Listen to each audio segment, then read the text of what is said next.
Yeah, well, she does. I say this a lot of kind of like, I should say. So the first time I watched this movie, I hated her so much. Like I just, Well, naturally. this main character, like you just want bad things to happen to her, and Absolutely. it makes you like root for Peter Dinklage's character, the Russian mafia boss. Absolutely. The second time I watched it, I actually liked Marla a bit better. I saw her the second time I watched it as almost like similar to Tony Soprano. Tony Soprano does these horrible things, It's funny you and mention he keeps finding ways to justify it to himself. And Marla, Yeah, exactly. 100%, she finds these ways to justify what she's doing by saying, like, look, the hardworking way that, like, the rich people tell you to get ahead, that's not how it works. You have to be cruel in order to do it.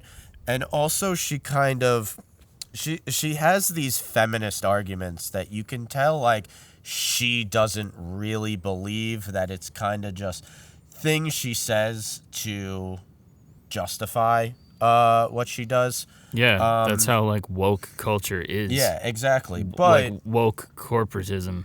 it's woke corporative. It's white feminism is what it is. Right. Is that Marla is not a feminist character. She's a white feminist character. I mean, she's not she's just out for herself. No, Yeah. but that's exactly of Yeah. when you hear Marla kind of justify what she says, it might seem like she's making feminist talking points. Right. But the reality is that Marla is a sociopath, and she has no intentions of uplifting any woman besides herself. She's the only woman she really has any intention of making successful, besides possibly her girlfriend character, who the only reason she wants her girlfriend character to be successful is because they are dated, because they're partners. Yeah.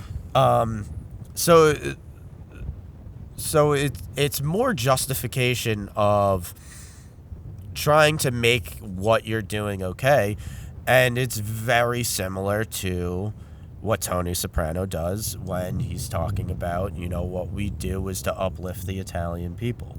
Yeah, it's justifications. But, the one thing about this movie as compared to, like, what we've done in the past when it comes to Sorry to Bother You in particular is the one that comes to mind.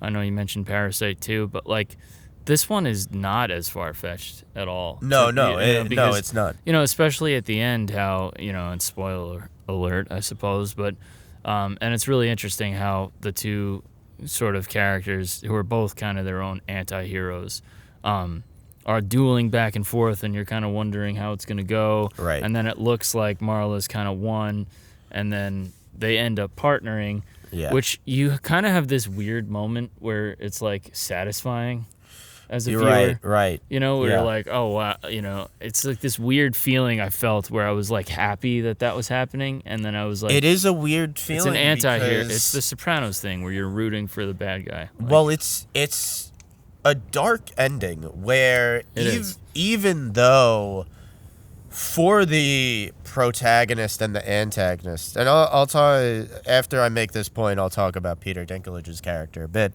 but where you see the protagonist and the antagonist both kind of come to a happy ending for each other, but that happy ending for these characters means that so many other people's lives are it's at the expense of everyone else. Yeah, exactly. And just to, like, finish the road I was going down is, like, that's to me why this movie was actually not that far-fetched. Yeah. Because it's basically just showing how monopolies work. Yeah. And the psychology behind how they're going to go about their business, whether it's an Amazon or any of these other conglomerates, and how you have these dark forces. You have the female front woman entrepreneur who's going to be on all the magazine covers, and what's, like, the darkness behind that. It's like almost they're kind of almost given like Elizabeth Holmes vibes. Right. What was that company? Was the blood thing? Was I don't remember. The blood testing company. Yeah. Anyway.